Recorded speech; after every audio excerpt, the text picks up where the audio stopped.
Nanging apa sakurunge taturi jumeneng aku sore mau ngeroleh TikTok gawe tembang gawe lagu. Oh, gawe lagu maaf. Nggo sapa? Engko nek kowe menyimak lirike lelagon wis ngerti kuwi lagu nggo sapa. Oh, judule apa? Judule Rasa Tresna. Oh, Rasa Tresna. Nah. Wong pas ndangdute ndoniken diaturi jumeneng. Heeh. Oh iya, coba ana bawane ya, ana bawane Sinom nah, Sinom ya. Sinom ya, coba men dibawani karo Mas Wisnu sing suarane lantang. Lagu nggo sapa? Ora usah tak omongi engko nek kowe menyimak saire bakal ngerti kuwi lagu nggo sapa. Oh, ngono. Sapa? Karo bapak dhewe. Ah iya. Oh, sing bawa sapa? Niken dhewe nak. Oh iya, ya. Apa? Karo lenggah sing wendok kan. Oh, ya, ya. Sing gawe bapak sore mau karo live TikTok ngono karo orek-orek. Oh, orek-orek kok gawe lagu. Oh iya, ya, coba nek Sinom pelok. Oh, ya. Ya ndok kan. Kaya apa suaramu dinteni wong sak donya. Oh, ya. Sing ngenteni dina Rebo iki piyuh. Ya. Ya, saiki wis lakon weruh Niken Salindri. Iya lho, coba.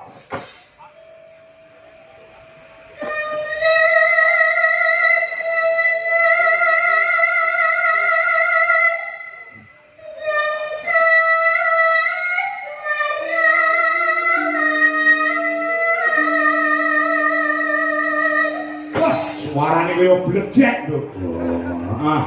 Kamu dengan bangkas maran terus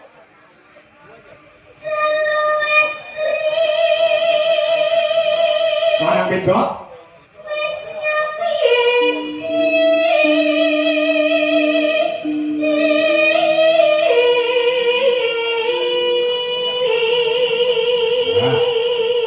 Jalu kuwi lanang SD kuwi wedok. Oh ya lanang wedok wis nyawiji terus lho.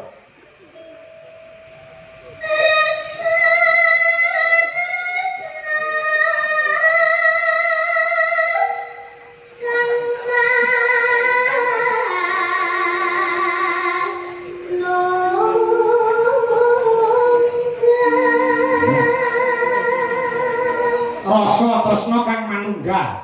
Ya, terus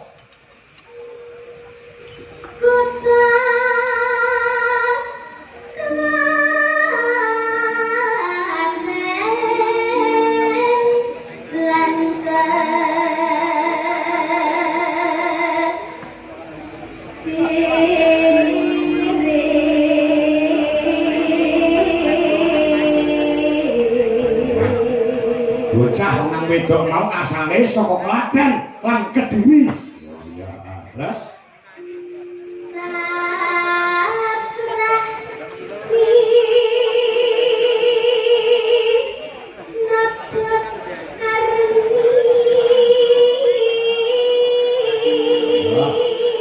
saya cetok Arni.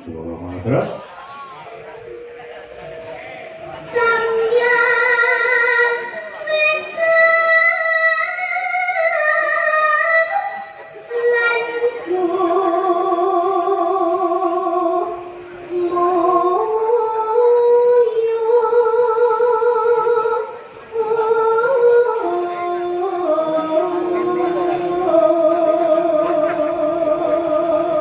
samya mesem lan gumu itu sih orang mung sing lakoni tok sing mesem guyu sing nonton penggemare yo mesem gulu beniki siap karpet digulung-gulung.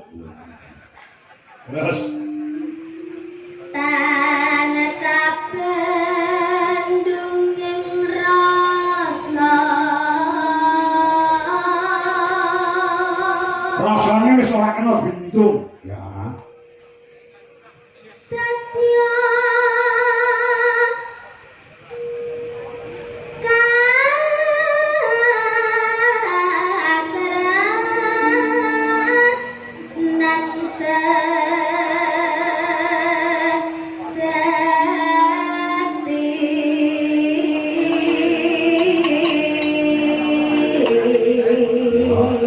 ya katresnan sejati ya terus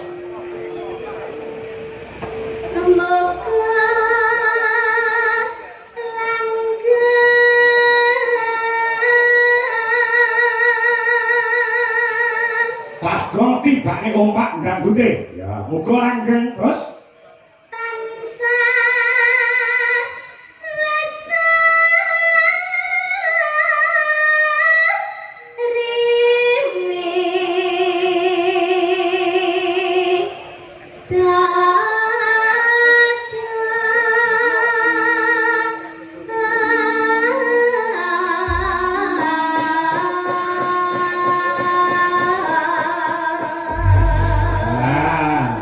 wis kene yo tembang iki nggih sapa ngerti ra? Sampun, Pak. Nggo sapa? Sampun kula kali Mas Ardi to. Lah iya. Aku dhewe. Kali kali Pak Dodo. Kok iso? Nenten widodone kali. Oh iya widodo sing anu. Gawene lagu. Iya, ya. Rasa tresno, rasa tresno. Heeh. Kang wis ora kena binendung, ya gairah anak muda. Iya. Iya. Kayak apa, Dek? Pacuke dangdute. Ya, rasa tresno. Yuk.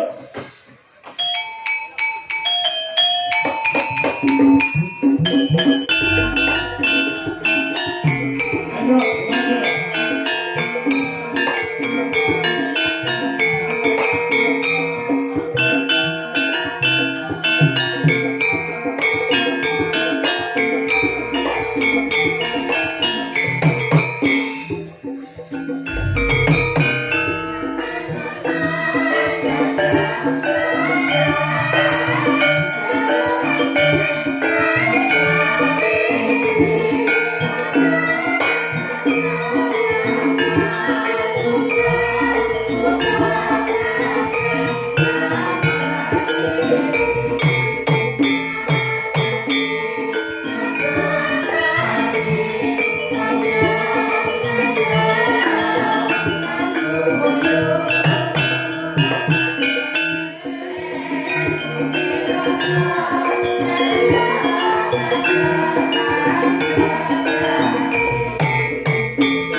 Thank